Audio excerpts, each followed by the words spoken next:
बुलेटिनची सुरुवात एका चांगल्या बातमीनं. पुढच्या 48 तासामध्ये मान्सून केरळमध्ये दाखल होणार आहे. स्कायमेट आणि भारतीय हवामान विभागाचा हा अंदाज आहे. 4 जूनपर्यंत मान्सून केरळ आणि तामिळनाडूच्या काही भागात दाखल होणार आहे. मान्सूनच्या वाटचालीसाठी अत्यंत अनुकूल परिस्थिती आहे.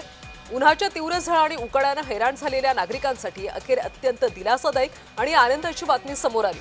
सर्व अडथळे पार करत नैऋत्य मान्सून पुढच्या 48 तासात म्हणजेच 4 जूनपर्यंत केरळ आणि तामिळनाडूच्या काही भागात दाखल होणार. खासगी हवामान संस्था स्कायमेट वेदर आणि भारतीय हवामान विभागानं याला दुजोरा दिला. साधारणपणे 1 जून रोजी मान्सून केरळमध्ये धडकतो, मात्र यंदा त्याला थोडा उशीर झाला.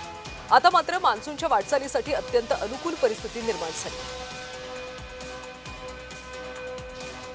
तर 4 जूनपर्यंत मान्सून केरळ आणि तामिळनाडूमध्ये दाखल होणार आहे. खरं तर दरवर्षी 1 जूनलाच मान्सून केरळमध्ये दाखल होतो, मात्र यंदा थोडासा उशीर झाल्याचं पाहायला मिळते. मात्र पुढच्या 48 तासामध्ये मान्सून केरळमध्ये दाखल होणार आहे, सक्रिय होणार.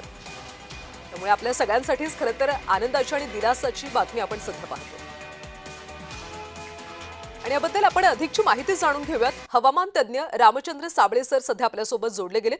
साबळे सर, पुढच्या 48 तासामध्ये मान्सून आता केरळमध्ये दाखल होणार आहे. महाराष्ट्रात मान्सून कधी दाखल होईल? 2 दिवसात केरळमध्ये मान्सून दाखल झाल्यास पुढील 4 ते 5 दिवसात तो गोव्यापर्यंत दाखल होईल, म्हणजे साधारणपणे 7 तारखेपर्यंत. आणि त्यापुढे 5 दिवस म्हणजे 10 ते 11 तारखेपर्यंत महाराष्ट्रात मान्सून दाखल होईल असं यावरून दिसतंय.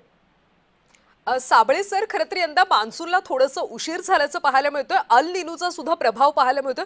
त्यामुळे यंदा मान्सून कसा असणार आहे?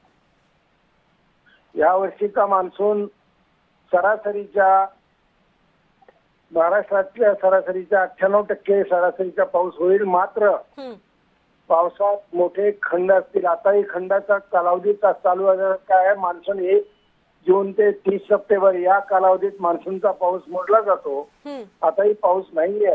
खंडाचाच कालावधी थोडासा सुरू असल्यासारखा आहे, अखंडित. आणि पुढेही मोठे मोठे खंड आहेत. त्यामुळं कमी कालावधीची पिकं शेतकऱ्यांनी घेतली पाहिजे. मूग, उडीद, मटकी, चवळी, सोयाबीन आणि आंतरपीक पद्धती, बाजरी अधिक तूर, अशा प्रकारची ज्वारी अधिक काही इतर काही कडधान्यांची पिकं, अशा प्रकारे आंतरपीक पद्धती करावी. आणि शक्यतो चांगला पाऊस झाल्याशिवाय पेरण्या करायच्या नाहीयेत शेतकऱ्यांनी. कोरडे पीक पेरणी करायची नाही, नाहीतर मग दुबार पेरणीची वेळ येते. त्यासाठी 68 मिलीमीटर पर्यंत पाऊस झाला पाहिजे. 3 फुटापर्यंत, 2 ते 2.5-3 फुटापर्यंत ओल गेली पाहिजे मातीमध्ये पाण्याची. तेव्हाच पेरण्या करायच्या. पेरणीची घाई करू नका. कमी कालावधीची पिकं निवडा. साबळे सर, म्हणजे 11 तारखेपर्यंत मान्सून राज्यात येणार आहे आणि त्यानंतरच पेरण्या करा असं आवाहन तुम्ही शेतकऱ्यांना केले. धन्यवाद या माहितीसाठी.